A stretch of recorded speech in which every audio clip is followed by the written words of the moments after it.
Hey there, thanks for tuning in to My Buyer's Workshop. My name is Savannah Tessner, and I'm a licensed Florida realtor servicing the greater Tampa area and parts of Central Florida.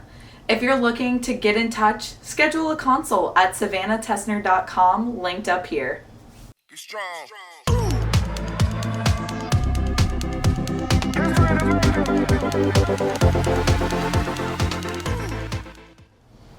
Here's our checklist overview of what My Buyer's Workshop will cover. This video will be focused on the appraisal. Now, let's get started. So, what exactly is an appraisal?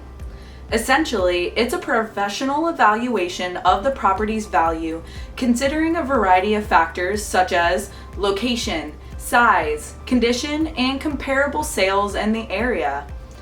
This evaluation is conducted by a licensed appraiser and provides an unbiased third-party opinion of the property's value. An appraisal is typically ordered by the lender or mortgage company if the buyer is obtaining a mortgage to purchase the property. This is to ensure that the lender is not loaning more money than the property is worth. However, appraisals can also be ordered by the buyer to confirm they are not overpaying for the property. An appraisal typically takes place after the purchase agreement has been signed, but before the loan is approved and the sale is finalized. Now, let's say you have found your dream home and you put in an offer for $400,000. The seller accepts the offer and we move forward with the purchase process. As part of the process, your lender will order an appraisal to determine the fair market value of the home. Now, there's 3 outcomes that can take place. Outcome number 1, the appraisal comes back lower than $400,000. This is the worst case scenario for the buyer because it means that the home is valued lower than the purchase price.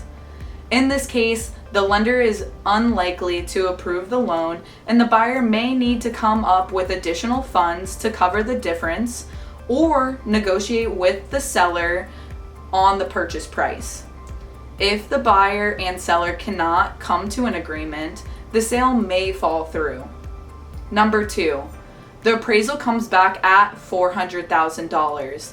The lender will approve the loan and we are smooth sailing towards the closing table.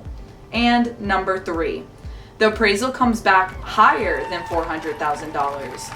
This is the best case scenario for the buyer because it means the home is valued above the purchase price. The lender is likely to approve the loan based on the appraisal and the sale can proceed as planned. I hope this video helped shed some light on the appraisal process. As always, thanks for tuning in.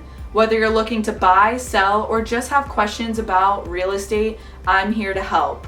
Schedule a consult on my website, savannahtessner.com, and let's chat about your real estate goals and how I can help you achieve them.